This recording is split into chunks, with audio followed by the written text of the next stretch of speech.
Abraham Valdelomar Pinto nació en Ica el 27 de abril de 1888 como el sexto hijo de Anfiloquio Valdelomar y de María Pinto. En 1892 se traslada con su familia al puerto de Pisco. 1899. Su familia se traslada a Chincha por asuntos de trabajo. Acá mismo Valdelomar culminará sus estudios secundarios. 1900. Lo mandan a Lima para que culmine sus estudios en la institución Nuestra Señora de Guadalupe. 1903. Funda la revista La Idea Guadalupana.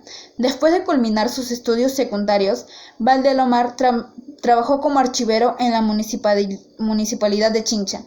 1905. Se matriculó en la Escuela de Ingenieros y después en la Facultad de Letras en San Marcos. Después de un tiempo tuvo que abandonar la universidad. 1906. Empieza a trabajar como dibujante en las revistas Aplauso, Silbidos y Siluetas, Fray Cabezón y otras más. En este contexto también empezó a publicar algunos poemas en los que trabajaba. 1910. Aparecen sus primeros cuentos en Variedades y Balnearios. Ese mismo año reanudó sus estudios universitarios. Por otro lado, ante el peligro de un conflicto bélico entre Perú y Ecuador, Valdelomar se alista como soldado de reserva. Ante ello, empieza a escribir crónicas para un diario de Lima, que envía desde la Escuela Militar de Chorrillos. 1911. Publica dos novelas cortas, La Ciudad Muerta y La Ciudad de los Tísicos. Con ello su fama literaria empieza a consolidarse. 1912. Participó en la campaña presidencial de Billinghurst como su secretario personal.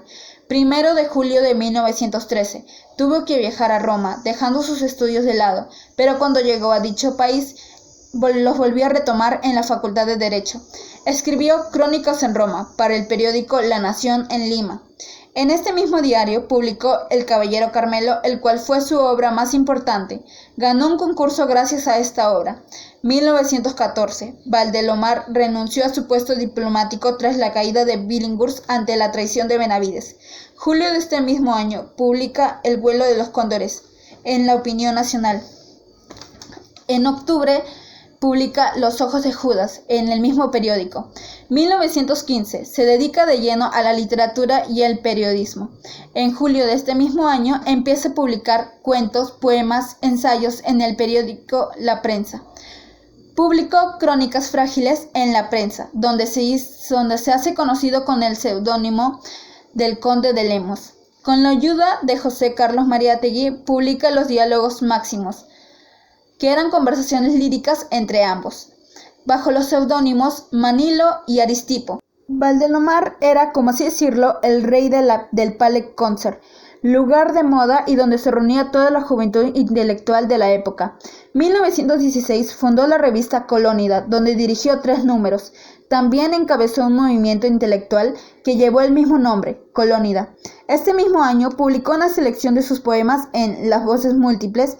Después apareció su libro de cuentos Los Hijos del Sol. Fue secretario personal de José de la Riva Agüero y Osman. Bajo su influencia hace una biografía de Francisca Zubiaga, al cual tituló como La Mariscala.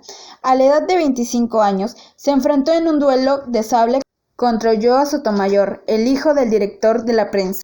Hizo una crónica con el nombre Con la Argelina al viento. Dicha crónica lo catapultó como figura central del periodismo. Tomó notas de su infancia y los plasmó en sus obras. La experiencia de su infancia junto al mar y al campo influyeron decisivamente en cada uno de sus escritos. Valdelomar murió en circunstancias extrañas. Cayó desde un segundo piso, se quebró el cuello y la columna. Falleció en Ayacucho el 3 de noviembre de 1919. Algunas de sus obras fueron La Ciudad y los Tísicos, La Ciudad Muerta, El Caballero Carmelo, La Aldea Encantada, Voces Múltiples, Los Hijos del Sol.